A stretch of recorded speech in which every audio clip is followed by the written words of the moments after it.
সম্মানিত দর্শক এবং শ্রোতাবৃন্দ, আপনাদের সকলকে জানাই সালামুন আলাইকুম। আমি ডক্টর আবুল কাশেম মোহাম্মদ মাহবুবুল্লাহ যশোরী দুনিয়ার ওই সমস্ত ধর্মজীবী স্পিকারদের থেকে এবং ওই সমস্ত দুর্নীতিবাজ নেতা নেত্রী এবং কর্মীদের থেকে আল্লাহ তাআলার কাছে আশ্রয় চাই, যারা কোরআনের মুহাম্মাদুর রাসূলুল্লাহকে ছেড়ে দিয়ে ইতিহাসের একজন খুনি মুহাম্মদ ইবনে আবদুল্লাহকে মুহাম্মাদুর রাসূলুল্লাহ মনে করে চলেছে। আজ আপনাদের সামনে যে বিষয়টি নিয়ে আমি কথা বলবো, আর সেই বিষয়টি মূলত হচ্ছে যারা মুহাম্মাদুর রাসূলুল্লাহকে, যিনি আমাদের এই পৃথিবীতে কোরআনের মাধ্যম দিয়ে জীবন চলার পথ সহজ করে দিয়েছেন, তাকে ছেড়ে দিয়ে আরব ইতিহাসের খুনি মুহাম্মদ ইবনে আবদুল্লাহকে মেনে চলেছেন। তো আপনাদেরকে আমি জানাবো আরব খুনি মুহাম্মদ এবং তার সঙ্গী সাথীদের কর্মকাণ্ড, আর কোরআনের মুহাম্মাদুর রাসূলুল্লাহ এবং তার সঙ্গী সাথীদের পরিচয়। কোরআনের মুহাম্মাদুর রাসূলুল্লাহ আমাদেরকে 6 নম্বর সূরা আল আনআমের 122 নম্বর আয়াত মতে কি বলছেন? আওয়ামান কানা মাইতান ফাআহইয়াইনাহু ওয়া জাআলনা লাহু নূরান ইয়ামশি বিহি ফিন নাস কামাম মাসালুহু ফিয-যুলুমাত লাইসা বিখারিজিম মিনহা কাযালিকা যুয়্যিনা লিল কাফিরিনা মা কানু ইয়ামালুন। তাই তো যে ব্যক্তি আধ্যাত্মিকভাবে মৃত থাকে তাকে জগতে জীবিত থেকে চলার জন্য আমি আলোর ব্যবস্থা করে দিয়েছি, যা নিয়ে সে লোকজনের মধ্যে চলাফেরা করতে পারে। সে কি তেমন লোকের মতো হতে পারে যে নাকি ঘন ঘোর অন্ধকারের মধ্যেই পড়ে থাকে, যেখান থেকে সে আর বেরিয়ে আসতে পারে না? ঠিক তেমনই কাফেররা যেসব কাজ করে সেগুলো তাদের কাছে বেশ ভালোই লাগে। এ হচ্ছে কোরআনের মুহাম্মাদুর রাসূলুল্লাহ, যিনি আপনাকে এবং আমাকে এই পৃথিবীতে আলোর মতবাদ দেখান।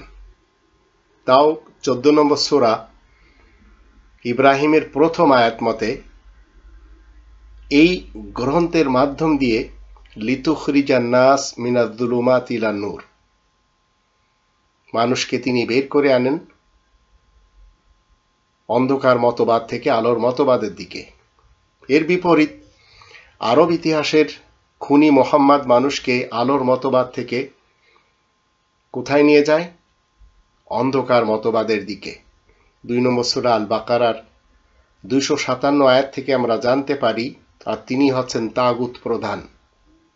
অতীতে তাগুত প্রধান হয়ে আসছে বাবা আদম ইব্রাহিম রাসূলের পিতা আজর, আর তার সর্বশেষ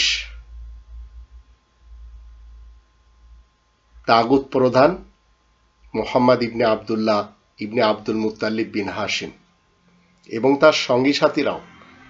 আর মুহাম্মাদুর রাসূলুল্লাহ সঙ্গী সাথীদের জন্য কোরআন আমাদেরকে বলে 48 নম্বর সূরা আল ফাতহের 29 নম্বর আয়াতে, মুহাম্মাদুর রাসূলুল্লাহ ওয়াল্লাযীনা মাআহু আশিদ্দাউ আলাল কুফফারি রুহামাউ বাইনাহুম। আয়াত প্রচারের কারণে প্রশংসিত উপাধি ধারণকারী মুহাম্মদ, এই ব্যক্তি আল্লাহ তাআলার বার্তাবাহক রাসূল হয়, আর যারা তার সঙ্গী সাথী হয় তারা নিজেদের মধ্যে খুবই রহমদিল হয়, আর আয়াত গোপনকারী কাফেরদের জন্য খুবই কঠোর হয়। তো এই কোরআন আমাদেরকে মুহাম্মাদুর রাসূলুল্লাহর সঙ্গী সাথী হতে বলে। এই কোরআন কখনো আমাদেরকে বলে না মুহাম্মদ ইবনে আবদুল্লাহ ইবনে আব্দুল মুত্তালিব বিন হাশিমের সঙ্গী সাথী হতে। তাই এই আল কোরআনকে বেস করে, এই আল কোরআনকে সামনে রেখে এই আর রাহিকুল মাখতুম কোরআনের দৃষ্টিতে মুহাম্মাদুর রাসূলুল্লাহ সত্য ইতিহাস আপনাদের সামনে আমি তুলে ধরেছি। এতে কোথাও লেখা নেই আরব ইতিহাসের মোহাম্মদ ইবনে আবদুল্লাহ সাহেবের খুনি কর্মকাণ্ড, জঙ্গি কর্মকাণ্ড, স্থলদস্যুতার কর্মকাণ্ড এসব নেই। তাই আপনারা দুনিয়ার যেখানেই থাকুন না কেন চেষ্টা করুন এটি সংগ্রহ করে পড়ে নিন। মুহাম্মাদুর রাসূলুল্লাহ আল্লাহ তাআলার পক্ষ থেকে সেটি আপনারা জানতে পারবেন। আর এর বিপরীত আপনাদের যাদেরকে জানানো হবে কোরআনের বাহির থেকে, আরব ইতিহাস থেকে বা উইকিপিডিয়া থেকে, মুক্ত বিশ্বকোষ থেকে, সেই মুহাম্মদ ইবনে আবদুল্লাহ একেবারে আলাদা, যার ইতিহাসে লেখা 57টি যুদ্ধ করেছেন,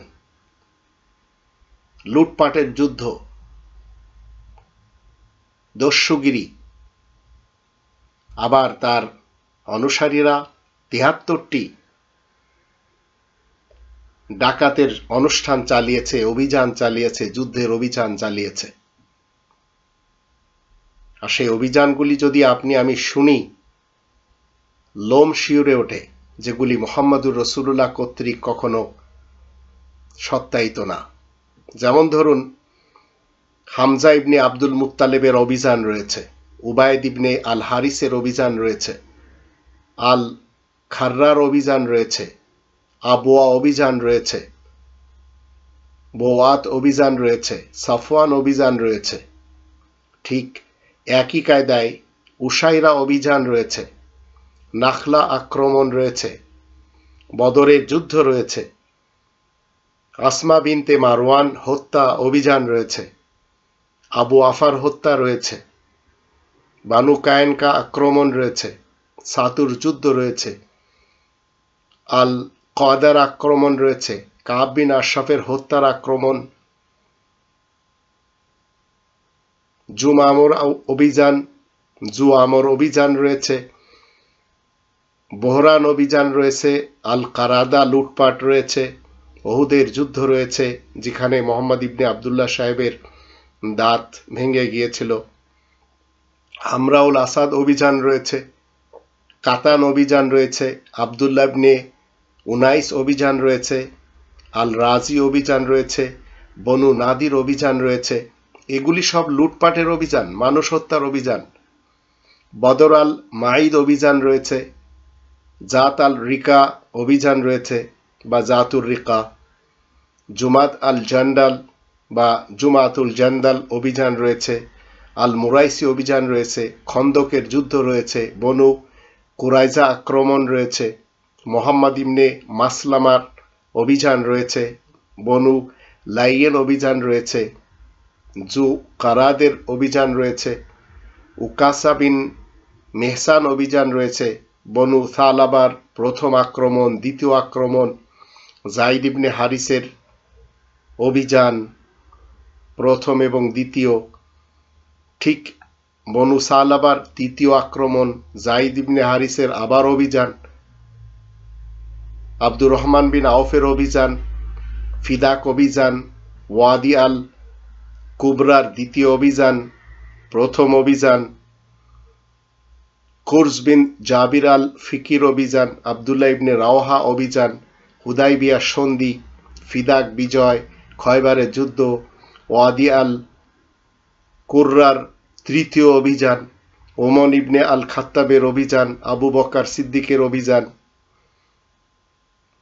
বশির ইবনে সাদ আল আনসারির ফাদাক অভিযান, গালিব ইবনে আবদুল্লাহ আল লাইথির মাইফা অভিযান, ইবনে আবি আল আওয়াজ আল সুলামির অভিযান, গালিব ইবনে আবদুল্লাহ আল লাইথির অভিযান দ্বিতীয় তৃতীয়, আবার সুজা ইবনে ওয়াব আল আসাদিল অভিযান, কাব ইবনে উমায়ের আল গিফারির অভিযান, আবার মুতার যুদ্ধ, আমর ইবনে আসের অভিযান, আবু উবাইদা ইবনে আল জাররাহ অভিযান, আবি হাদরাত আল আসলামির অভিযান, আবু কাতাদা ইবনে রাবি আল আনসারি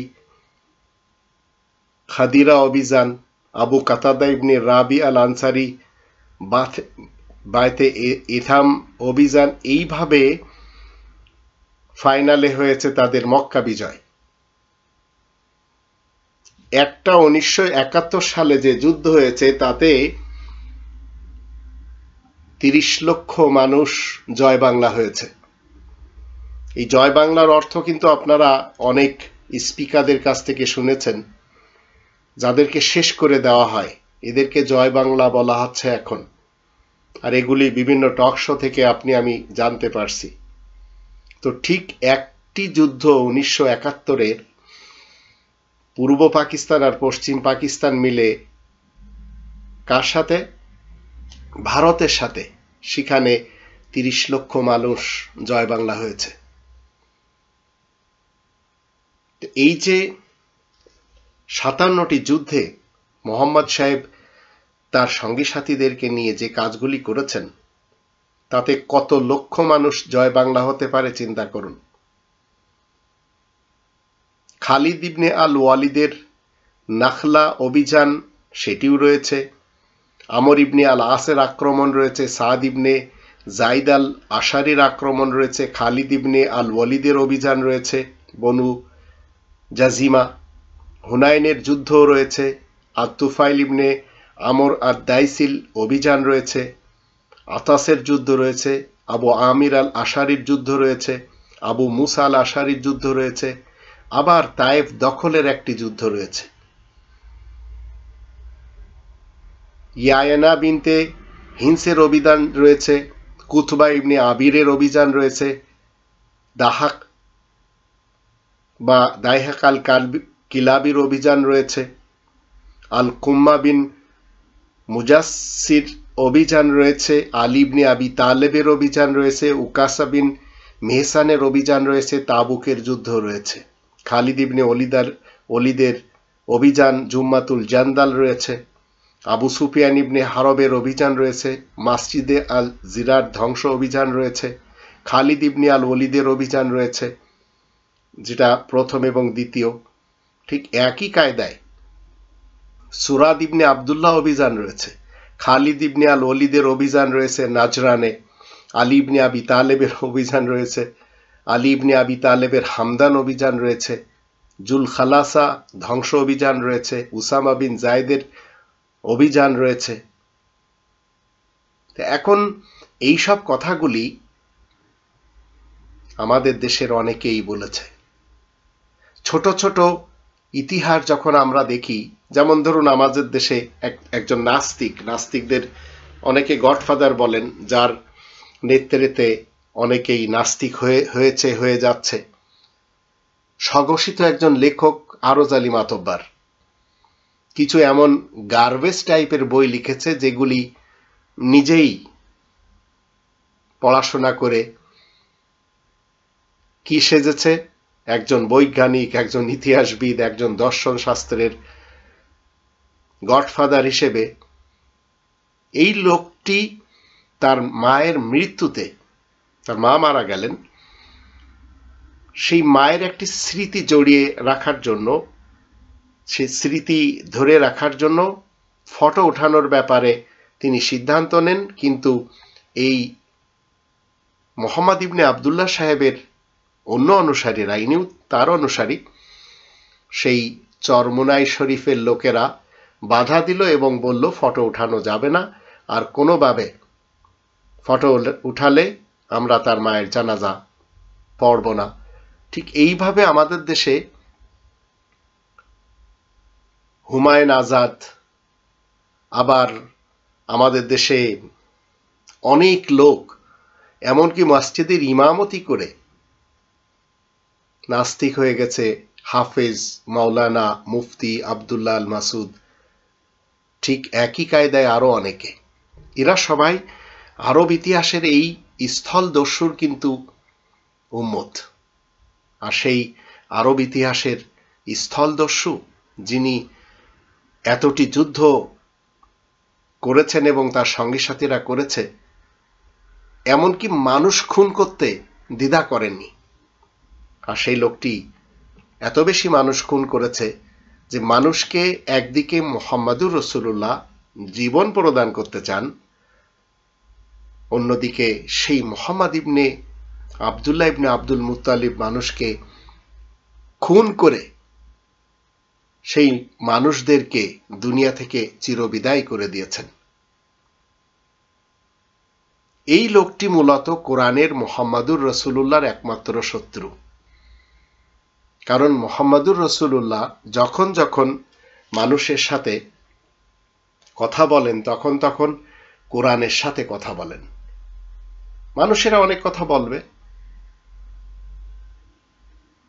তাই 50 নম্বর সূরা কফের 45 নম্বর আয়াতে বলা হচ্ছে, নাহনু আ'লামু বিমা ইয়াকুলুন ওয়া মা আনতা আলাইহিম বিজাব্বার ফাযাক্কির বিল কুরআনি মান ইয়াখাফু ওয়াঈদ। মানুষেরা যা কিছু বলে আল্লাহ বলেন আমি খুব ভালো করেই জানি, তবে তুমি তাদের উপর কড়াকড়ির কোনো ব্যবস্থা আরোপকারী নও। সুতরাং যে আমার শাস্তি থেকে ভয় করে তাকে কোরআনের সাথে উপদেশ দিবে। তো এইটি মুহাম্মাদুর রাসূলুল্লাহর প্র্যাকটিস। তো মুহাম্মাদুর রাসূলুল্লাহর প্র্যাকটিসে যখন কেউ আসে তখন অনেকে তাকে গালিগালাজ করে। 9 নম্বর সূরা তাওবা 61 নম্বর আয়াত মতে এই গালিগালাজ যারা করে তাদের দশা খুব খারাপ হবে, সেটি কোরআন বলে দিয়েছে। কিন্তু মুহাম্মদ ইবনে আব্দুল্লাহ সাহেবের যে চরিত্র আমরা তার ইতিহাস থেকে দেখতে পাই, যে লোকটিকে যদি একটু কেউ সমালোচনা করত তাহলে তাকে মেরে ফেলে দিত। যেমন ধরুন আসমা বিনতে মারওয়ানকে সে কি করেছে, এই মুহাম্মদ ইবনে আব্দুল্লাহর বিরুদ্ধে কবিতা রচনা করেছে, তাকে হত্যার নির্দেশ দেওয়া হয়েছে। আর এমন একটি সময় এই মহিলাটাকে হত্যা করা হয়েছে যে যখন তার বুকের দুধ নিজের বাচ্চাকে পান করাচ্ছিল। এটি ইতিহাস। আচ্ছা, আবু আফাফ একটু এই মুহাম্মদ ইবনে আব্দুল্লাহ সাহেবের বিরুদ্ধে প্রতিবাদী কবিতা লেখার জন্য তাকে হত্যা করার নির্দেশ দেয়। তদ্রূপ যে যে তার বিরুদ্ধে একটু কথা বলেছে তাকে হত্যা করার নির্দেশ দেওয়া হয়েছে।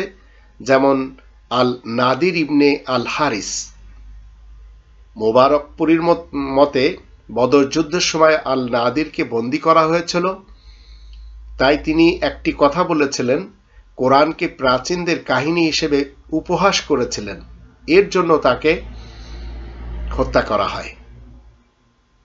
তো এই নির্দেশগুলো দিচ্ছে কে? এই মরু ডাকাত, যে কিনা কোরআনের মুহাম্মাদুর রাসূলুল্লাহ ওয়া খাতামান নাবিয়্যিনের শত্রু।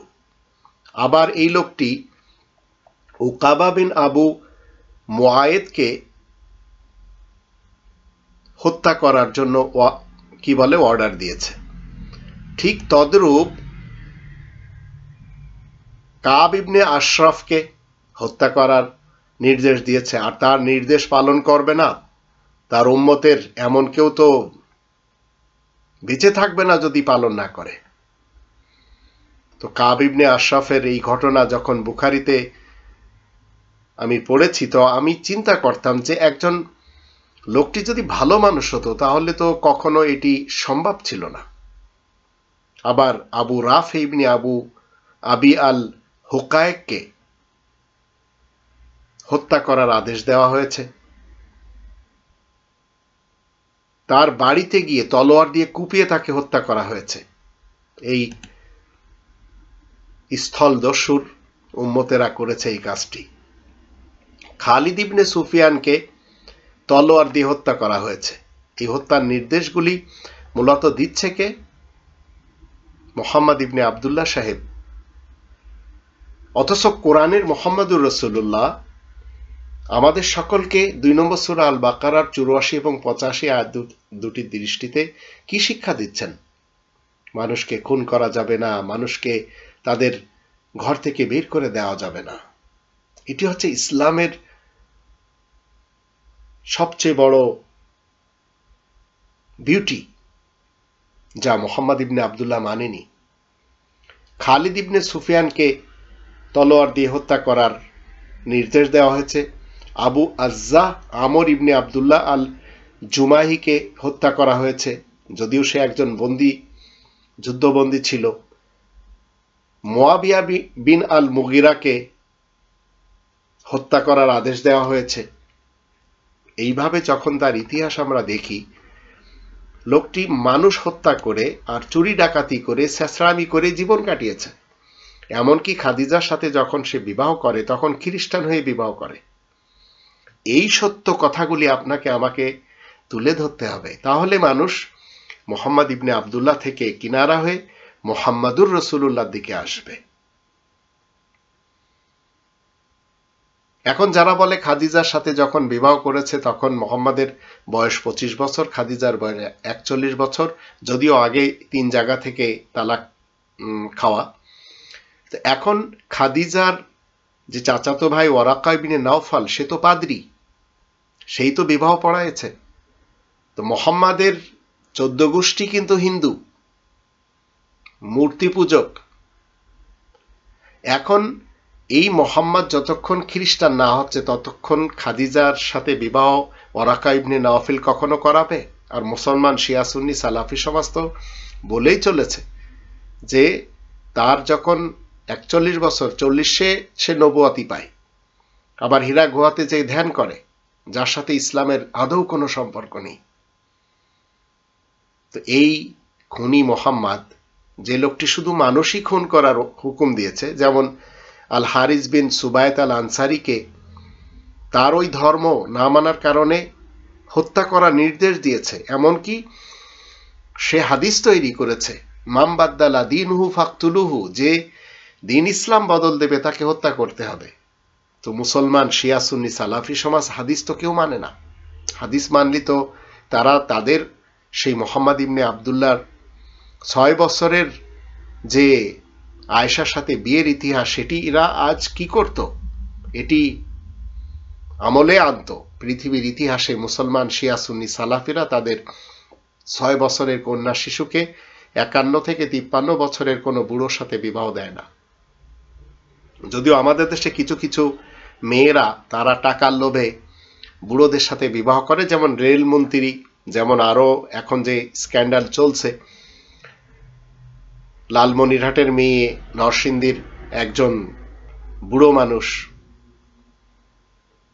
এই মোহাম্মদ ইবনে আবদুল্লাহ সাহেব মানুষকে খুন করার জন্য, মানুষকে কি বলে হত্যা করার জন্য আদেশ দিচ্ছেন, অন্যদিকে আবার বলছেন যে তার আশেপাশে কোনো ইহুদি খ্রিস্টানরা থাকতে পারবে না, তার জন্য আবার হাদিস তৈরি করা হয়েছে, আখরিজুল ইহুদ মিন জাজিরাতিল আরব, ইহুদিদেরকে আরব থেকে বের করে দিতে হবে। অথচ মুহাম্মাদুর রাসূলুল্লাহ কোরআনের 17 নম্বর সূরা বানী ইসরাঈলের 70 নম্বর আয়াত মতে আমাদেরকে কি শিক্ষা দিচ্ছেন? ওয়ালাকাদ কাররামনা বানি আদম, বানি আদমকে সম্মান দেওয়া হয়েছে। এখন এই বানি আদম হিন্দু হোক, বৌদ্ধ হোক, খ্রিস্টান হোক, ইহুদি হোক, আশরাক হোক, জারেতুস্তি হোক, মাজুসি হোক, যেই হোক না কেন, মুসলমান শিয়া সুন্নি সালাফি হোক, সবাইকে সম্মান দিতে হবে। তো এই খুনি মোহাম্মদ কি করেছে? শুধু মানুষই খুন করেছে। আবু সুফিয়ানকে মোহাম্মদের নির্দেশে আমর বিন উমায়া আল দারমি তাকে হত্যা করে। বনু কুরাইজা, জিব্রাইলের পরামর্শে মোহাম্মদ তার বাহিনী নিয়ে বনু কুরাইজা আক্রমণ করে। তো এগুলি সব হাদিসে লেখা, সিরাতে লেখা। আব্দুল্লাহ ইবনে উবাইকে আয়েশার বিরুদ্ধে অপবাদ দেওয়ার জন্য মোহাম্মদ তাকে হত্যার আদেশ জারি করে।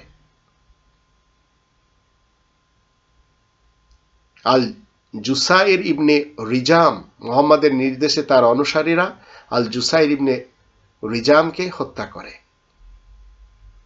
আবার উকিল গোত্রের যে বা উকাইল গোত্রের যে 8 জন লোক মোহাম্মদের নির্দেশে তাদের হাত পা কেটে ফেলে, উত্তপ্ত লৌহ শলাকা দিয়ে তাদের চোখ ফুঁড়ে দেওয়া হয়, তারা পানি খেতে চাইলেও দেওয়া হয়নি, এই অবস্থাতে তাদের মৃত্যু হয়ে যায়। তো এই হচ্ছে মোহাম্মদ ইবনে আবদুল্লাহ সাহেবের চরিত্র। আর এইগুলি আমাদের দেশে 3 লক্ষ মসজিদ এবং 1,20,000 ধর্মের খোয়ার মাদ্রাসাতে পড়ানো হয় এবং বয়ান করা হয়, আর লক্ষ লক্ষ মাহফিলে তার অনুসারীরা ওয়াজ করে বেড়ায়। রিফা বিন কায়েসকে মোহাম্মদের নির্দেশে হত্যা করা হয়। আব্দুল্লাহ বিন কাতাল একটা ক্রীতদাস তাকে হত্যা করে পালানোর জন্য এবং মোহাম্মদকে আপন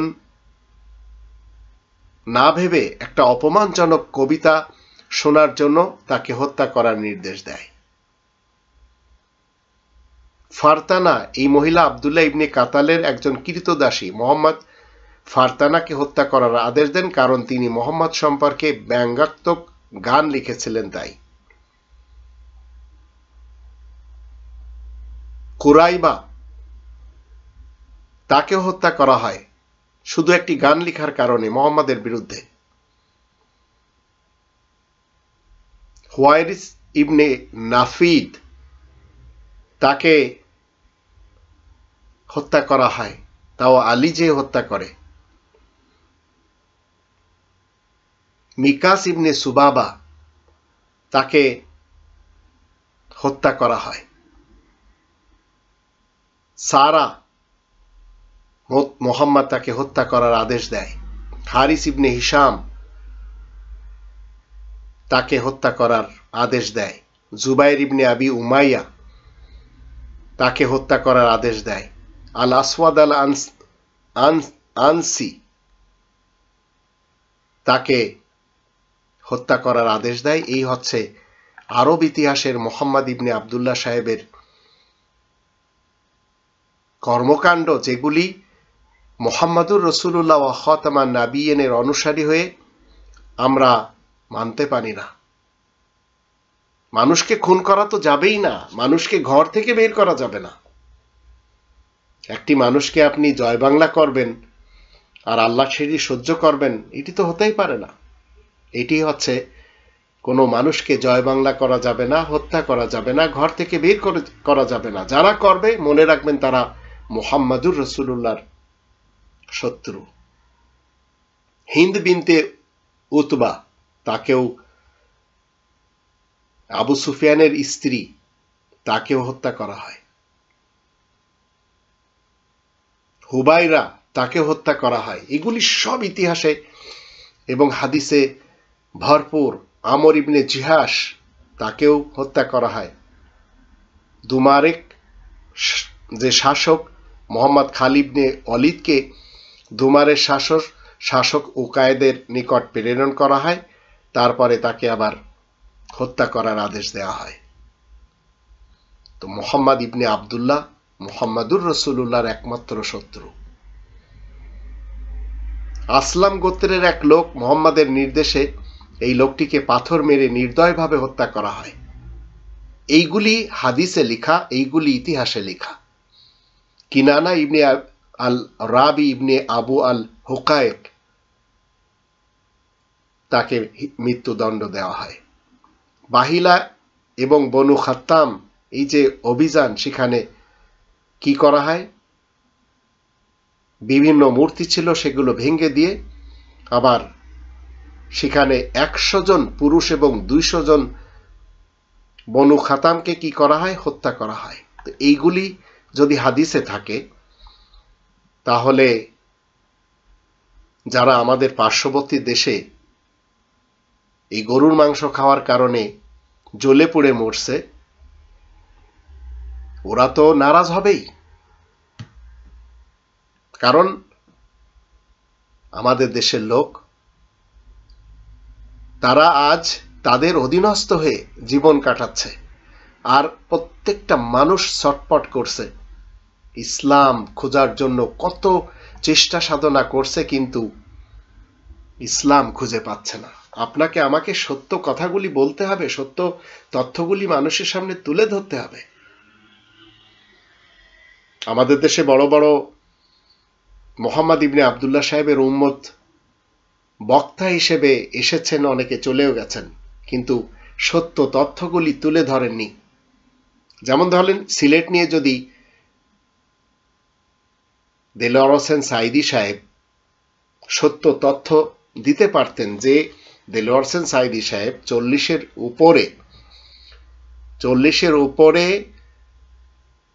41 বার বা 43 বার লন্ডনে গিয়েছেন, সেখানে কখনো তিনি বলতে পারেননি যে আপনারা যারা সিলেটি ভাই বোন রয়েছেন, এই মদের দোকান খুলে বসে আছেন, এই ইংলিশদের খাওয়ানোর জন্য বিভিন্ন হোটেল রেস্টুরেন্ট খুলে বসে আছেন, আপনারা কোনোভাবে এগুলি বিক্রি করবেন না। এমনকি তিনি এ কথাও কখনো বলতে পারেননি যে সিলেটে যে দখলদাস বা দখলবাজ একজন ব্যক্তি এসেছিলেন নিজ দেশ থেকে বিতাড়িত, তার সত্য ইতিহাসও তুলে ধরতে পারেননি।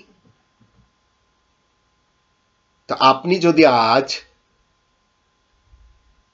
এই সুফিদের ইতিহাস না তুলে ধরেন, তাহলে কোনোভাবে আপনি কি সত্যবাদী হবেন? আপনি যদি মনে করেন যে সিলেটকে শাহজালালের ভূমি বানাবেন, বাংলাদেশ বিমানবন্দর তার নামে করবেন, আর নিজ দেশের একজনের নাম মুছে দিবেন, যদি আমি কোনো পার্টির সাপোর্টার না, মনে রাখবেন, তো যে লোকটার নামে আজ বলা হচ্ছে সিলেট শাহজালালের ভূমি, ঢাকার বিমানবন্দর এই সুফি সাহেবের নামে, তো এই লোকটির বাড়ি তো ইয়ামানে, এই লোকটির মামুর বাড়ি হচ্ছে উজবেকিস্তানে, তো সে বাংলাদেশি হয় কি করে? তো সিলেটিদের শিকড়ের সাথে যে লোকটি গাথা ছিল, তারা আজ কি হয়ে গেল? মিথ্যা প্রচার করার জন্য এই শাহজালাল গংরা, এই বাংলার তারা কিন্তু দখলবাজ এবং ধর্ষক ছিল। তারা সামান্য কিছু মানুষকে কনভার্ট করে নিজেদের দলে এনে জান্নাতের সুসংবাদ দিয়ে কি করেছে? আমাদের দেশের মানুষকে খুন করেছে। আর আজ যারা এই স্থলদস্যুর অনুসারী, তারাই কিন্তু আমাদের আব্দুল্লাহ নামক যে এমবি আব্দুল্লাহ আজ সোমালিয়ান জলদস্যুদের হাতে আটকা পড়েছে, তারাও কিন্তু সেই খুনি মোহাম্মদ ইবনে আব্দুল্লাহর উম্মত। আবার রমাজান মাসে তাদেরকে সেখানে সেহরি ইফতারিও খাওয়ানো হচ্ছে। তো এই দস্যুরা কোনোদিন ভালো মানুষ হবে? এরা কোনোদিন মুহাম্মাদুর রাসূলুল্লাহর অনুসারী হবে? এটা কি আদৌ সম্ভব? চিন্তা করে দেখুন। আজ শাহজালালকে যারা মনে করে চলেছেন যে উনি সিলেট ভূমির, তো সিলেট ভূমির যদি শাহজালাল হয়, তো যখন তিনি আসেন তখন এই সিলেটের পূর্বে নাম ছিল শ্রীহট্ট, আর শাসকের নাম ছিল গৌরগোবিন্দ। তো রাজা গৌরগোবিন্দ ছিলেন একজন ধার্মিক হিন্দু। তো শ্রীহট্টের ইতিহাস যদি আপনি আমি পড়ি, সেই ইতিহাসে তিনি কি ছিলেন? পূর্বসূরি তার কিন্তু রাজা গোবর্ধন এবং জয়দেব রায়। আর শাহজালালের ইতিহাস যখন আমরা পড়ি, ইয়ামান থেকে বিতাড়িত সুফি দরবেশ সেজে সিলেট অঞ্চলে এসে কি করেন? সেখানে শাসন করা শুরু করলেন। তো তার জন্মস্থান তো ইয়ামান। 1303 খ্রিস্টাব্দে কিন্তু আমাদের এই বাংলাতে বা এই সিলেটে আসেন তিনি। তার শিক্ষাগুরু হচ্ছে উজবেকিস্তানের। তার শিক্ষাগুরু বহিরাগত সামান্য কিছু লোকদেরকে এনে বসবাস করে এখন তিনি সিলেটবাসীদের জন্য কি হয়েছেন? যে আমাদের শাহজালাল। আর হিন্দুরা কি বলছেন? যে আমাদের গৌরগোবিন্দ। তো শাহজালালের এই যে ডাকাতি করা, এই যে ডাকু দখলদার বাহিনী, তারা কি করেছেন? কোরআনের মুহাম্মাদুর রাসূলুল্লাহকে মানেননি। তাহলে কেন? কারণ মুহাম্মদ ইবনে আব্দুল্লাহ ইবনে আব্দুল মুত্তালিব বিন হাশিমের অনুসারী হয়ে মানুষ খুন করেছেন। আমাদের বাংলাদেশিদেরই খুন করেছেন, বাঙালিদেরই খুন করেছেন, সিলেটিদেরকে খুন করেছেন। তো একজন মুহাম্মাদুর রাসূলুল্লাহ, যিনি আল্লাহ তাআলার পক্ষ থেকে বার্তাবাহক এবং সকল বিশেষ খবরদাতা নবীদের সিলমোহর, তিনি কি এই ধরনের কনসেপ্ট মানুষকে দিবেন? হিংসার কনসেপ্ট। বিএনপি মার্কা মুসলমান এবং BAL বাল মার্কা মুসলমান, এরা তো হিংসায় ছড়াচ্ছে। এরা সবাই সেই মরু ডাকাতের উম্মত। কেন একটি দেশ স্বাধীন হয়েছে মিলে জুলে থাকা যায় না? কিন্তু প্রতিদিন শত শত সেমিনার হচ্ছে, টকশো হচ্ছে, আর এ পার্টি ও পার্টিকে কিল ঘুষি চড় থাপ্পড় দিচ্ছে, মুখে মুখে সুযোগ পেলে লগি বৈঠার তাণ্ডব ঘটিয়ে দিচ্ছে। আবার শ্যাপলা চত্বরের ঘটনা, হলি আর্টিজেনের ঘটনা, 63টি জেলাতে অ্যাট এ টাইম বোমা বিস্ফোরণের ঘটনা, ছাত্রদের উপর গুলিবর্ষণ, গ্রেনেড হামলা, পিলখানার ঘটনা, এগুলি সব কেন ঘটানো হচ্ছে? এরা সবাই সেই আরব ইতিহাসের মোহাম্মদ ইবনে আবদুল্লাহ সাহেবের উম্মত, এবং এরা সবাই কেউ মুসলমান শিয়া, কেউ মুসলমান সুন্নি, কেউ মুসলমান সালাফি, কিন্তু মোহাম্মদুর রসুল্লাহ সঙ্গী সাথী না। মোহাম্মদুর রসুল্লাহ সঙ্গী সাথী তো আমরা জানলাম, আর তিনি আরব ইতিহাসের নন, তিনি হচ্ছেন চলমান। তো মোহাম্মদুর রসুল্লাহ ওয়াল্লাযীনা মাআহু আশিদ্দাউ আলাল কুফফারি রুহামাউ বাইনাহুম। মোহাম্মদ আল্লাহ তাআলার রাসূল, যারা তার সঙ্গী সাথী তারা নিজেদের মধ্যে রহমদিল, আর আয়াত গোপনকারী কাফেরদের ব্যাপারে খুবই তৎপর। এখন বিএনপি এবং আওয়ামী লীগ এরা কি নিজেদের মধ্যে রহমদিল? বিএনপির সাথে যারা জড়িত এবং যারা আওয়ামী লীগের সাথে জড়িত এরা নিজেদের মধ্যে কি রহমদিল? তো এই দেশে তো আমরা সবাই বাংলা বলি, আমরা তো সবাই বাংলা ভাষা ভাষী, আমরা কেন একে অপরের চামড়া তুলে নেব, চোখ তুলে নেব, গুম করব, খুন করব, হত্যা করব, এই স্লোগান কেন? তো অতীতের ইতিহাসে আমরা দেখি বহিরাগতরা এসে সবচেয়ে বেশি ক্ষতি করেছে। সেটি মুঈনুদ্দিন চিশতির ব্যাপারে বলেন, জন্মস্থান তার ইরান, বসবাস করেছেন ভারতে, তাই বলে তিনি ভারতের না। কুতুবউদ্দিন বখতিয়ার কাকি, চিশতিয়া তরিকার খলিফা, জন্মস্থান কিরগিজস্তান, বসবাস করেছেন ভারত উপমহাদেশে, তাই বলে তিনি ভারতী না। তো এগুলি হচ্ছে ইতিহাস। এখন সিলেটবাসীরা অবশ্যই আমার শত্রু হবেন, কোনো করার কিছু নেই, কারণ সত্যটা আপনাকে আমাকে তুলে ধরতে হবে, আর সত্যটাই যখন আপনি আমি তুলে ধরতে পারবো তখন মনে রাখবেন আপনার এবং আমার জীবন চলার পথ সহজ হয়ে যাবে। এখন সত্য কোরআনেরটা, আর কোরআনের সত্য মুহাম্মদুর রাসূলুল্লাহ সবসময় মানুষের সামনে তুলে ধরেছেন। আমাদের দেশে, আমার গ্রামে কি হয়েছে, আমাদের গ্রামের বাদামতলার যে জায়গাটি আমার বাবার মৃত্যুতে সেই জায়গাটি কি হয়েছে, ভাই বোনদের মাঝে ভাগ বন্টন হয়েছে। এই জায়গাটিতে ছোটবেলায় আমরা খেলাধুলা করতাম।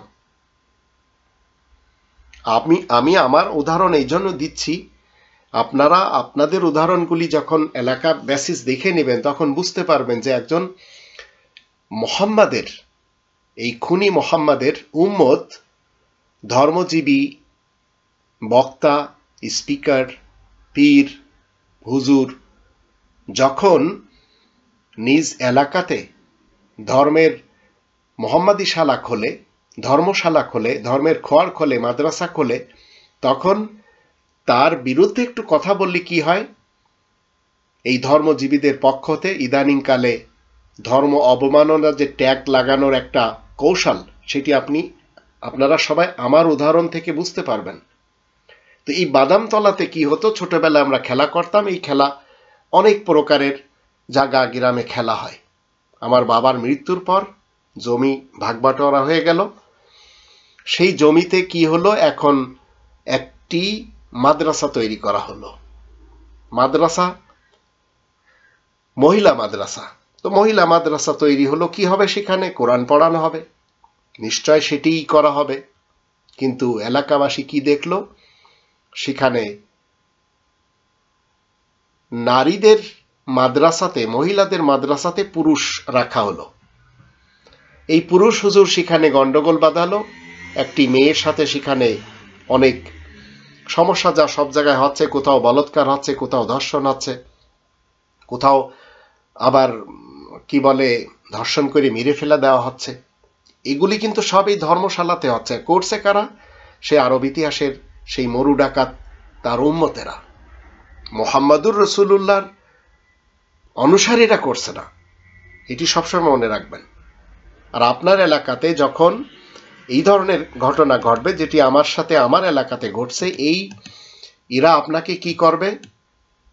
যখন আমি এই মাদ্রাসাতে গন্ডগোল বাঁধে, একজন পুরুষ হুজুর রাত্রি যাপন করে আর একটি মেয়ের সাথে যখন এখানে এই কুকর্মের কি বলে প্রথাটা লেনদেন হয়, আমি যখন কথা বলি, এলাকার কিছু বখাটে লোকেরা আমার আপন ছোট ভাইয়ের পক্ষ নিয়ে তারা বলছে যে আমরা তাকে বের করে দিয়েছি।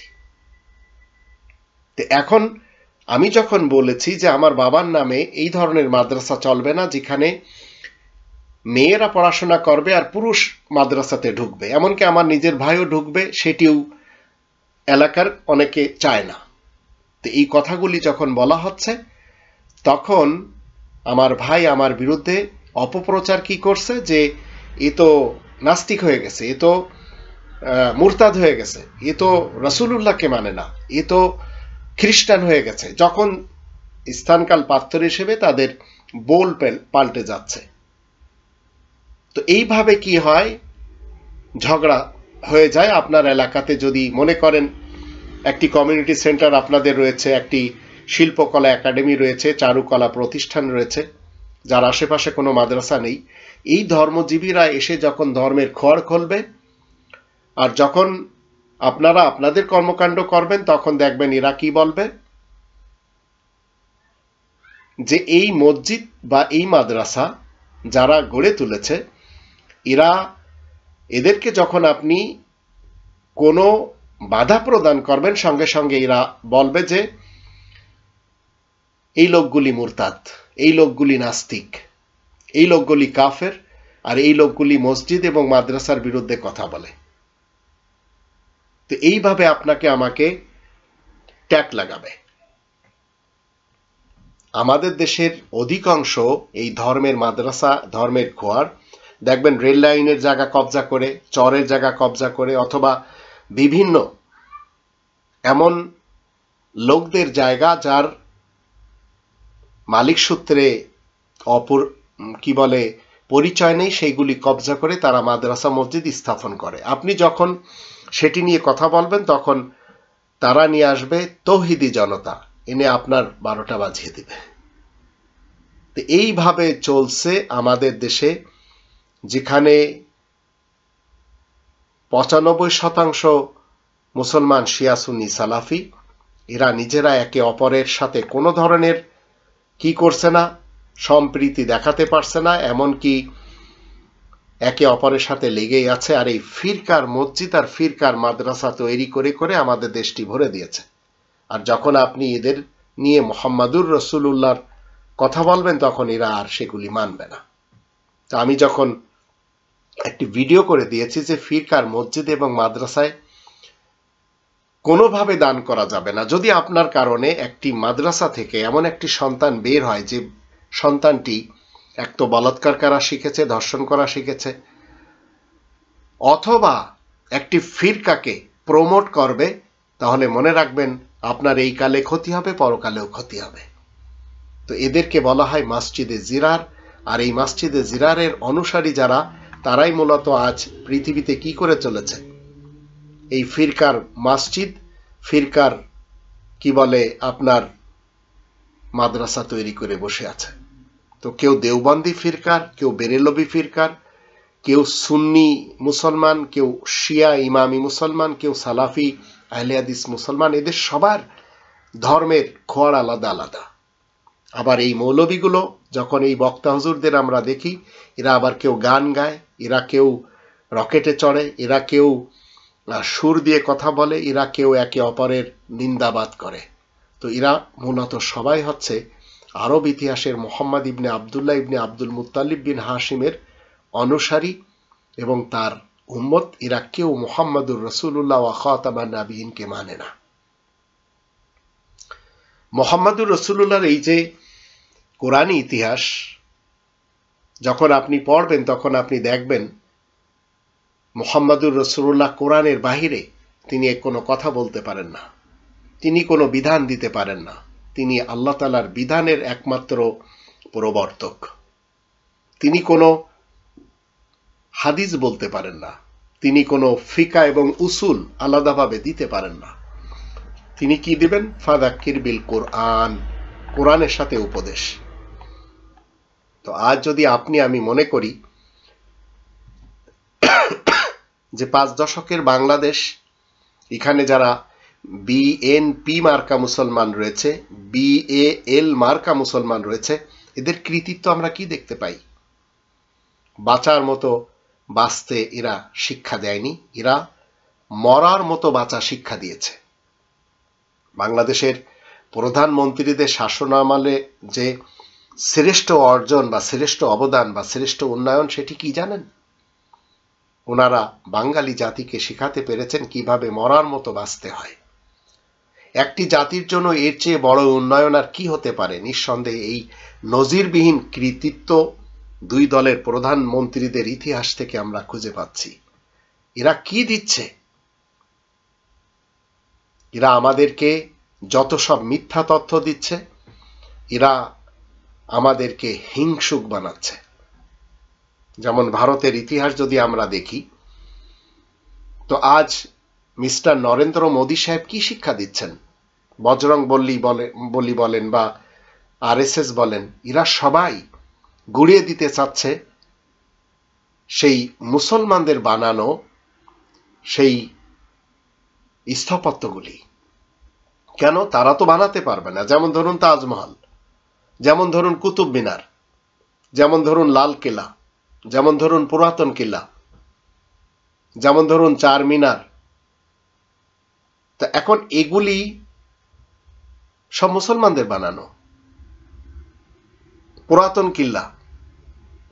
আবার মিসাইল যে তৈরি করা হয়েছে মুসলমানের মাধ্যম দিয়ে, আবার প্রথম মিসাইল যে টিপু সুলতান আবিষ্কার করেছিলেন মুসলমান। ভারতের সবচেয়ে পুরাতন রোড যে শেরশাহ সুরি গ্র্যান্ড ট্রাঙ্ক রোড, যেটি 3000 কিলোমিটার, শেরশাহ সুরি কর্তৃক বানানো। আবার আলাউদ্দিন খিলজির যে মঙ্গোলিয়ানদের সাথে অভিযান, সেটি হিন্দুরা করেনি। আবার হাজার দুয়ারি, এটি হিন্দুরা বানায়নি। জয় হিন্দ যে শব্দটা আমরা হিন্দুস্তানিদের ব্যবহার করতে দেখেছি সবসময়, কথায় কথায় জয় হিন্দ, যেটি নেতাজি সুভাষচন্দ্র বসু সবচেয়ে বেশি ব্যবহার করে গেছেন, একজন মুসলমানের বানানো। সারে জাহা সে আচ্ছা হিন্দুস্তান আমারা, এটি একজন মুসলমান আল্লামা ইকবালের লেখা কবিতা। ভারতের যে পতাকা, সেটিও একজন মুসলমানের তৈরি। ঠিক এইভাবে ভারতের অনেক জিনিস যেগুলি আজ হিংসার কারণে, যেগুলি আজ শুধুমাত্র ঘৃণার কারণে মুসলমানদের এই অতীত তারা কি করে দিচ্ছে? মুছে দিচ্ছে।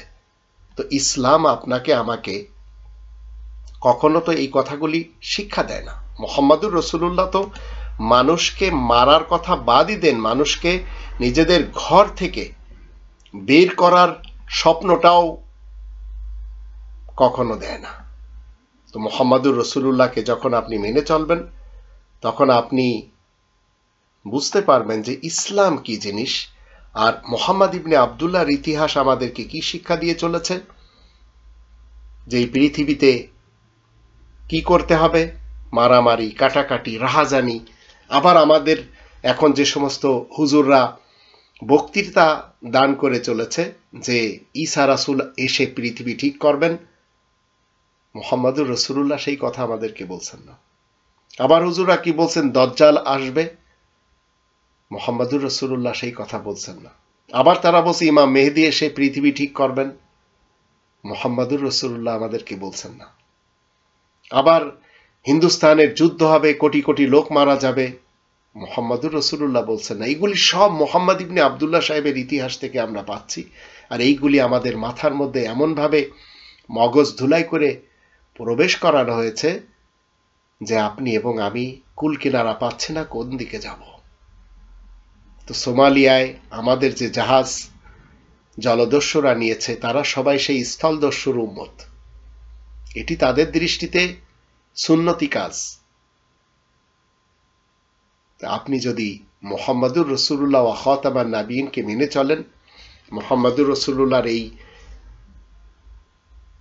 কোরআনী ইতিহাস পড়ুন, মাথার ভিতরে যে মগজ ধুলাই করে আপনাদের মুহাম্মদ ইবনে আব্দুল্লাহ সাহেবের যেসব ইতিহাস ঢুকিয়ে দেওয়া হয়েছে, সেগুলি ইনশাআল্লাহ নস্যাৎ হয়ে যাবে। মনে রাখবেন, মুহাম্মাদুর রাসূলুল্লাহ কখনো আপনাকে আমাকে বলেন না 6 বছরের কোনো কন্যা শিশুকে বিবাহ করতে হবে। কখনো বলবেন না 21টি বিবাহ করতে হবে, যেটি আমাদের দেশের লোকেরা 13টি মনে করে। আবার মারিয়া কিপ্তিয়া এবং রেহানা দুজনকে বিয়ে ছাড়াই তাদের সাথে ঘর সংসার করে সন্তান জন্ম দেওয়া, এটা মুহাম্মাদুর রাসূলুল্লাহ এবং তার সঙ্গী সাথীদের কাজ না। এটা মুহাম্মদ ইবনে আব্দুল্লাহ সাহেব, যিনি কিনা একজন মরু ডাকাত, তার কাজ। কখনো মুহাম্মাদুর রাসূলুল্লাহ কাউকে বলবেন না যে কে অপমান করো। কিন্তু মুহাম্মদ ইবনে আব্দুল্লাহ সাহেব শুধু মানুষই খুন করেছেন। তার ইতিহাসের কোনো একটি সাইড অন্তত আপনি নিয়ে গর্ব করতে পারবেন না। তো মহামানব তিনি নন, পৃথিবীর নিকৃষ্টতম ব্যক্তি সেই ব্যক্তি। মহামানবকে আর মহান লোক কারা হয়, সূরা বাইয়িনা পড়ুন, তখন বুঝতে পারবেন। আর শিয়া সুন্নি সালাফি সমাজ আজ মুহাম্মাদুর রাসূলুল্লাহর যে স্লোগান, তিনি যে মুসলিমিনদের অন্তর্ভুক্ত, এই উপাধিটি নিতেই তারা রাজি না। তা আমি রবের শান্তির রাজ্যে মুহাম্মাদুর রাসূলুল্লাহর সঙ্গী সাথী হিসেবে জীবন কাটাই, আর সেই উপাধি যারা যারা ধারণ করে চলেছে, সেই উপাধি অনুযায়ী কোরআন প্রচার করার চেষ্টা করি এবং নিজেদের মধ্যে রহমদিল হয়ে জীবন কাটাই। নিজেদের মধ্যে যারা মুহাম্মদ ইবনে আব্দুল্লাহকে মেনে চলে, তাদেরকে আমি এক পাশে রাখি। আপনারা জীবনে যদি মনে করেন মুহাম্মাদুর রাসূলুল্লাহকে মেনে চলতে হবে, তাহলে মাতৃভাষায় কোরআনকে পড়তে হবে, কোরআনকে বিশ্বাস করতে হবে, কোরআনের ভাষাও শিখতে হবে এবং কোরআন মতে জীবন কাটাতে হবে, আর কোরআন প্রচার করতে হবে। এই 5টি কাজ যদি আপনি আমি করতে পারি, তাহলে মনে রাখবেন আপনি আমি মুহাম্মাদুর রাসূলুল্লাহর সঙ্গী সাথীদের একজন। অন্যথায় ধর্মযুদ্ধ বলেন, পবিত্র যোদ্ধা হয়ে জীবন কাটানো বলেন, গজওয়া হিন্দের কি বলে কনসেপ্ট যদি রাখেন, তাহলে আপনি সেই মরু ডাকাতের একজন বিশেষ কর্মী। আল্লাহ আমাদের সবাইকে মুহাম্মদ ইবনে আব্দুল্লাহ সাহেব, যিনি ইতিহাসের, তার বিপরীত কোরআনের মুহাম্মাদুর রাসূলুল্লাহকে মেনে চলার তৌফিক দান করুন। আর ইতিহাসের কাউকে আমরা যেন কখনো মুহাম্মাদুর রাসূলুল্লাহর আসনে না বসাই। নাম হলেই যে সে কি বলে আপনার ইসলামের বিশেষ ব্যক্তি, সেটি নয়।